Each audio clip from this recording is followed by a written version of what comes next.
사람이 살아가면서 그 삶의 모습을 보면 크게 두 가지 분류로 나눌 수 있습니다. 한 분류는 긍정적이고 또 낙관적인 사람들이 있습니다. 또 다른 한 분류는 어떤 사람이 있느냐? 부정적이며 비관적인 사람이 있습니다. 그렇다면 여러분은 어떤 분류에 속한다고 생각을 하십니까? 여러분들은 어떤 분류에 속하시는 것 같으세요? 긍정적이십니까?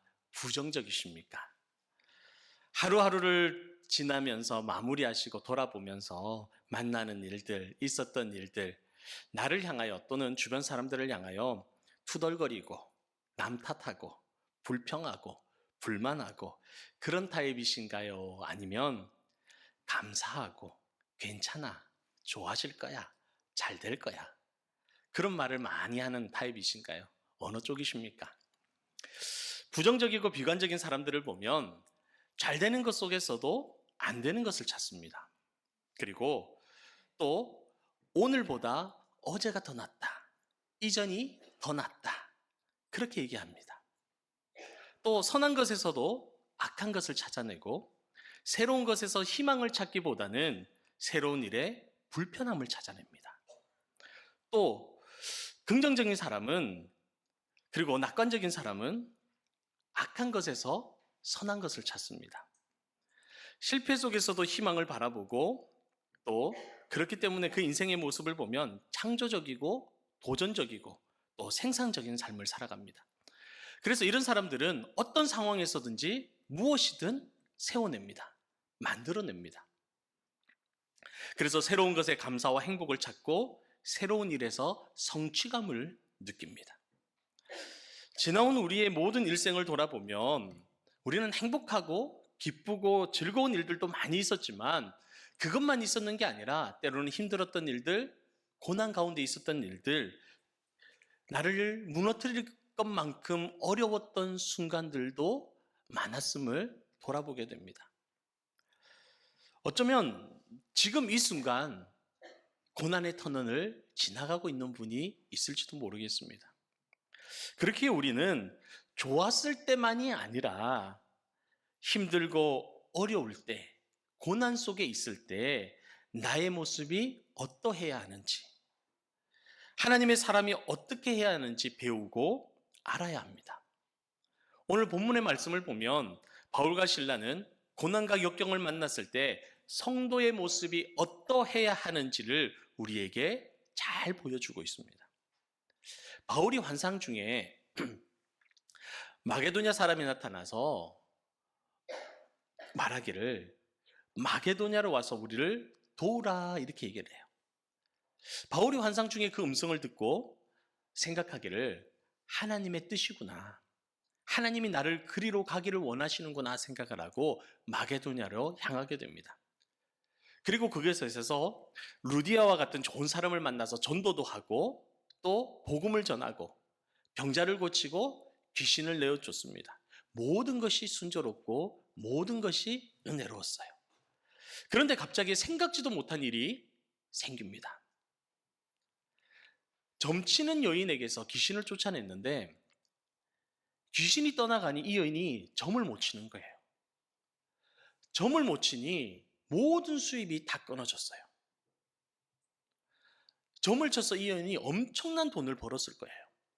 그런데 점을 치지 못하니까 모든 수입원이 다 끊어진 겁니다. 그랬더니 이 여인의 주인들이 화가 굉장히 납니다. 그래서 어떻게 합니까?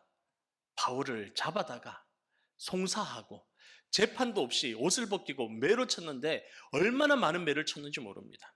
그리고는 거기서 끝나는 것이 아니라 잡아다가 옥에 가두고 발열에 착고를 채우고 일순간에 중죄인이 되었어요.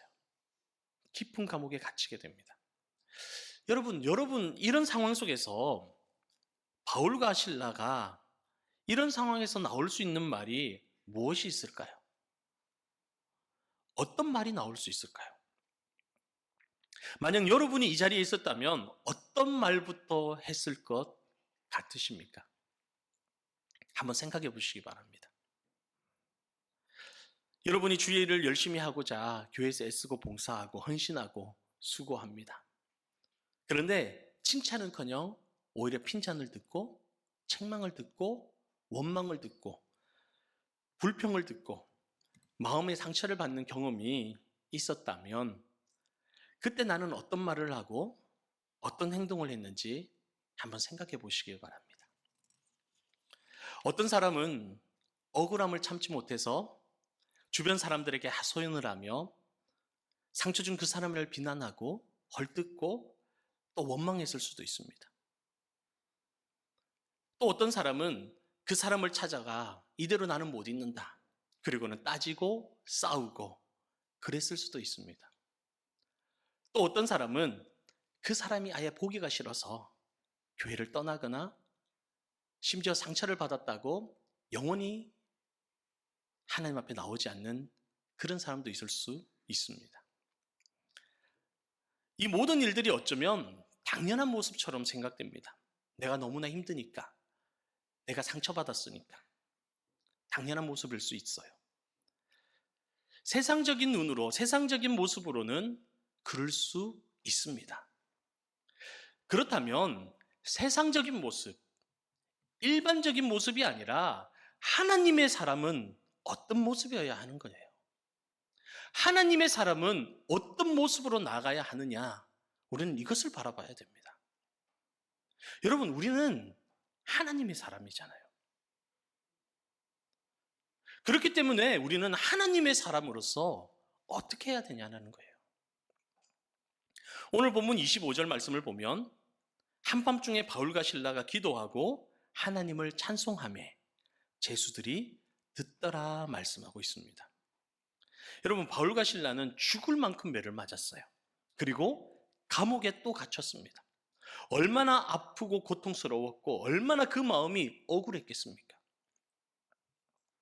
그런데 그 억울함 속에서 제일 먼저 한 게 기도하고 찬송하는 것이었어요. 어떤 학자들은 말하기를 바울과 실라가 맞은 매는 40에 한 대를 감한 매를 맞았을 것이다 얘기를 합니다.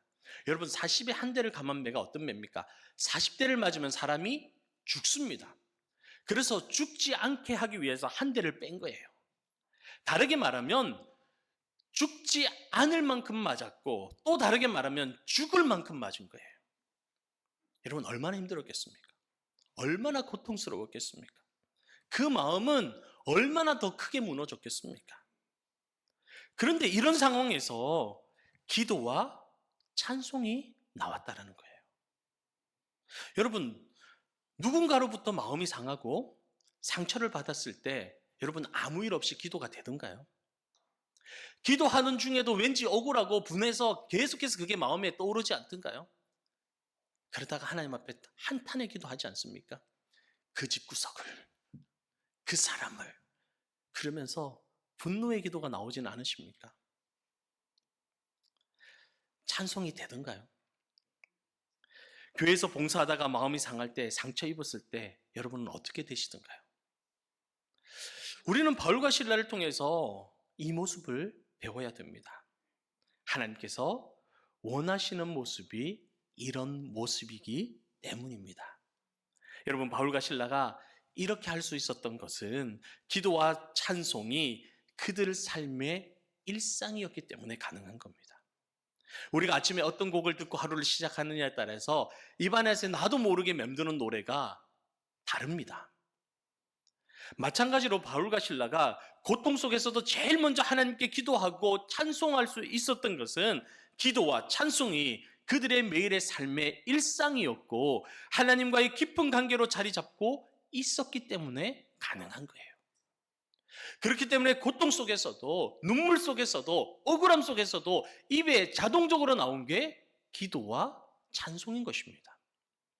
여러분, 온몸이 터지고 죽을 것 같은 고난 속에서도 바울과 실라가 기도하고 찬송할 수 있었던 것은 나 같은 죄인 살리신 그 하나님의 은혜가 너무나 감사한 거예요.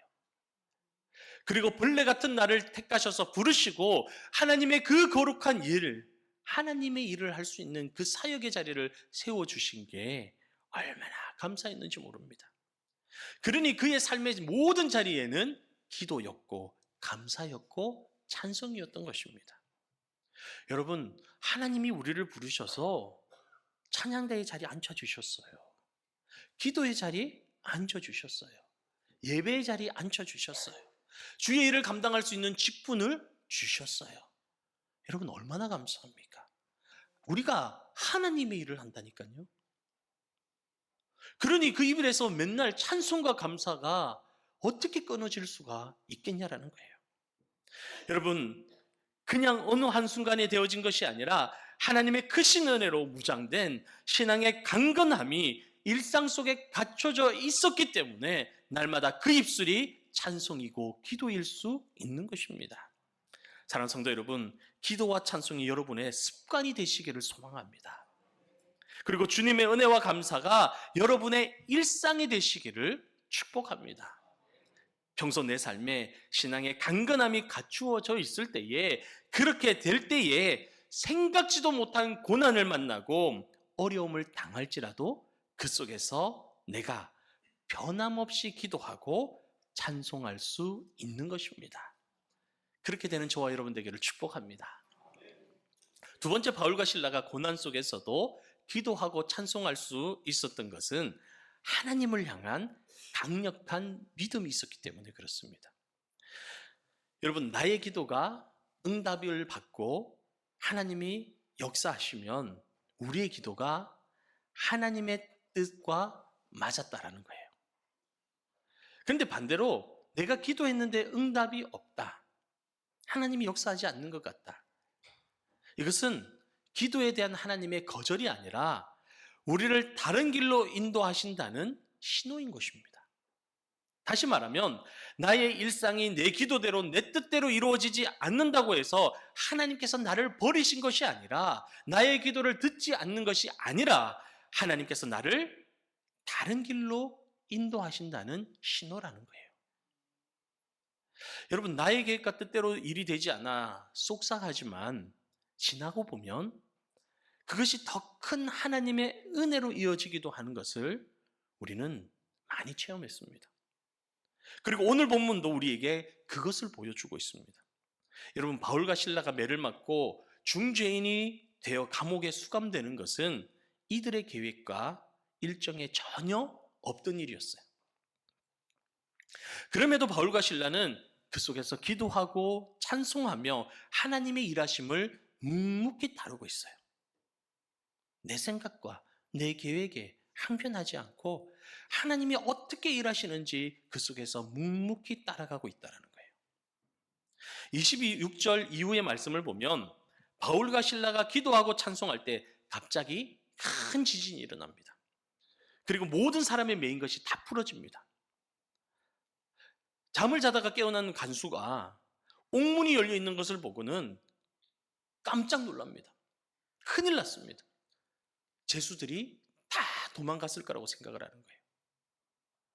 당시 로마 보면은 죄수가 도망가면 그것을 지키고 있던 간수가 그 죽음을 대신 책임져야 됐습니다. 그게 대신 사형을 당하는 거예요. 그렇기 때문에 간수는 자신 앞에서 벌어진 이 모든 일들을 보며 감당할 수 없는 좌절감에 빠집니다. 그리고 군인으로서 그렇게 불명예스럽게 죽고 싶은 마음이 없잖아요. 영광스럽게 명예롭게 죽고 싶은 거예요. 그래서 어떻게 합니까? 칼을 뽑아서 스스로 자결하려고 합니다. 근데 그때 바울이 소리칩니다. 뭐라고 말합니까? 우리가 다 여기 있습니다. 당신의 몸을 상하게 하지 마십시오. 멈추시오. 우리가 다 여기에 있습니다.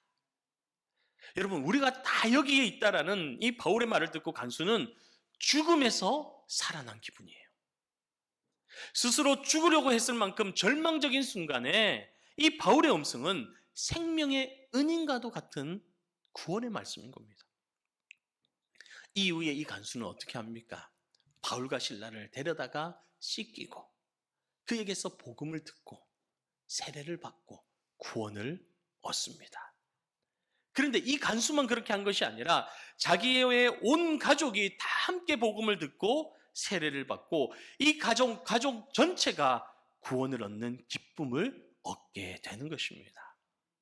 사랑하는 성도 여러분, 하나님이 이 가정을 주목하고 계셨던 거예요. 바울과 실라는 알지 못하고 보지 못했지만 하나님은 이곳에 특별한 은혜와 계획이 있었던 것입니다. 바울과 실라가 고난을 당한 이유가 간수의 온 가족, 천하보다 귀한 그 영혼을 구원하기 위함이었던 거예요. 여러분, 주의 일은 영적인 일입니다. 세상의 이치와 논리가 아니라는 거예요.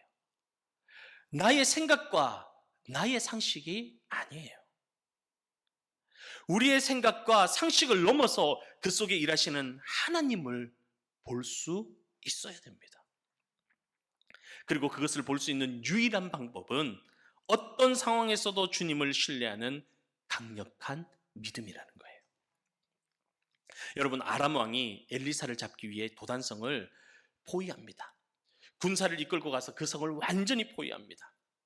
다음 날 아침 엘리사의 종 게하시가 일어나 그 모습을 보고는 두려움에 떱니다. 이제 우리가 죽게 되었다고 공포감에 휩쓸려 두려움에 뜹니다. 그 현실을 인간적인 눈으로 바라보니 두려울 수밖에 없는 거예요. 그런데 엘리사는 어떻습니까? 그 모든 일을 믿음의 눈으로 바라봅니다. 그러니 아람 군대보다 더 많은 하늘의 천군 천사를 보게 되는 것입니다. 사랑하는 성도 여러분, 믿음의 눈을 뜨시기를 바랍니다.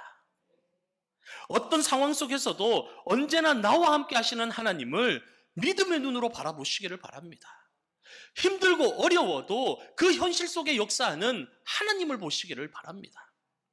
그래야 할 때 우리는 바울과 실라처럼, 도단성의 엘리사처럼, 사자굴에 갇혀있는 다니엘처럼 고난 속에서도 찬송하며 담대할 수 있는 것입니다.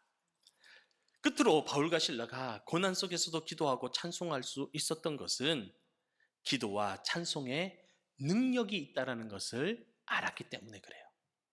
여러분, 바울과 실라가 기도하고 찬송할 때 갑자기 큰 지진이 일어납니다. 옥터가 흔들리고 옥문이 열리고, 그리고 바울과 실라뿐만 아니라 그곳의 제수들의 메인 모든 착구가 풀어지는 역사가 일어납니다. 여러분, 사랑하는 성도 여러분, 우리가 기도하고 찬송할 때 나로 인하여 우리 가정의 문제뿐만 아니라 내 이웃의 메인 모든 것이 풀어지는 역사가 여러분의 기도를 통하여, 찬송을 통하여 일어나기를 주님의 이름으로 축원합니다. 하나님을 섬기는 가정이 우리 이웃에 있으니까 너무 좋다. 그 가정에 있으니까 내가 복 받는 것 같다. 엘리베이터에서, 계단에서, 길에서 만날 때마다 기도하고 있습니다 라고 말하더니 정말 우리 가정이 잘 되는 것 같아. 사업이 잘 되고 관계의 문제가 풀어지고, 그 사람이 기도한다더니 역시 다른가 봐. 너무 좋다. 믿는 사람이 옆에 있는 것이 나에게 축복이다. 이 고백이 우리 이웃의 입술을 통해서 고백되어지기를 축복합니다. 여러분, 하나님의 능력을 가져오는 유일한 방법이 바로 기도예요. 기도는 우리의 모든 것을 변화시키는 능력이 있습니다. 여러분, 이처럼 우리가 하나님을 찬양할 때, 기도할 때 그 마음에 평안이 임하고 세상과 근심과 걱정들이 눈 녹듯이 녹아내리며 관계가 회복되는 역사들을 우리가 수없이 많이 들었고 수없이 많은 체험과 간증 속에 우리는 모든 것을 알고 있어요. 그게 나의 간증일 수도 있고 나의 고백일 수도 있습니다. 여러분, 바울과 실라가 기도와 찬송 가운데 땅이 흔들리고 옥문이 열렸습니다. 죄인들의 착구가 풀어지는 역사가 일어났어요. 여러분의 기도와 찬송에도 동일한 역사가 일어날 줄로 믿습니다. 여러분의 기도와 찬송의 능력을 믿으시기 바랍니다.